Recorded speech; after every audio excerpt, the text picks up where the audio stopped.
अस्सलाम वालेकुम दोस्तों, उम्मीद है आप सब लोग खैर से बात करेंगे ओमान में कोरोना केसेस के मतलब और कुछ खारिजों की गिरफ्तारी के मतलब। आज 23 मई 2021 इतवार का दिन है। पिछले 3 दिन में 1757 कोरोना के केस रिपोर्ट हुए और 26 वफात हुई। पर डे के हिसाब से बताते चलें कि थर्सडे के दिन 790 केस रिपोर्ट हुए थे और 9 वफात हुई थी। जुमे के दिन 527 केस रिपोर्ट हुए थे और 8 वफात हुई थी। और आज हफ्ते के दिन 440 केस रिपोर्ट हुए और 9 वफात हुई। इन्ना लिल्लाहि व इन्ना इलैहि राजिऊन।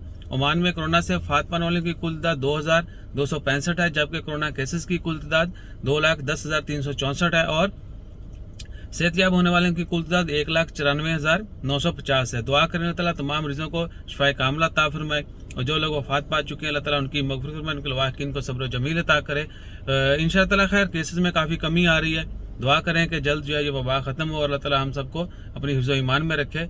और दूसरी खबर है, ओमान में 4 खारिजियों को, अरब नेशनल्स को, जो है मुल्क का नाम जाहिर नहीं किया गया लेकिन अरब नेशनल हैं, अरब के किसी मुल्क से उनका तल्लुक है, उनको दुफार गवर्नरेट में जो है मंशियात स्मगलिंग के सिलसिले में गिरफ्तार किया गया।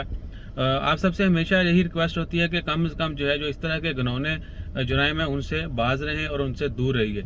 किसी भी अपने बहुत सी दफ़ा ऐसा होता है कि इंसान को पता नहीं होता लेकिन उसके इर्द गिर्द लोग जो हैं, या इवन के बहुत सारी जगहों पे ऐसे वाक़यात हुए हैं, लोग इकट्ठे रहते हैं लेकिन किसी को दूसरे का नहीं पता है कि वो काम क्या करता है, क्या नहीं करता है।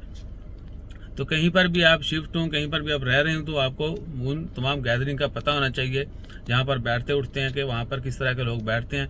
ये ना कि बहुत दफ़ा कैसा होता है कि कोई बंदा एक पकड़ा जाता है, वो जहाँ रहता है वहाँ पर सारे गायब हो जाते हैं। तो देखें, वो एक तो डूब ही रहा था, वो सोचता है इन्होंने भी ले जाओ नाल। तो इस तरह के वाक़े से बचने के लिए जहाँ पर भी आप रह रहे हो, आपको अपने दोस्त आपका सब लोगों का बखूबी इल्म होना चाहिए कौन क्या काम करता है, किस तरह के कामों में मुलव्वस है।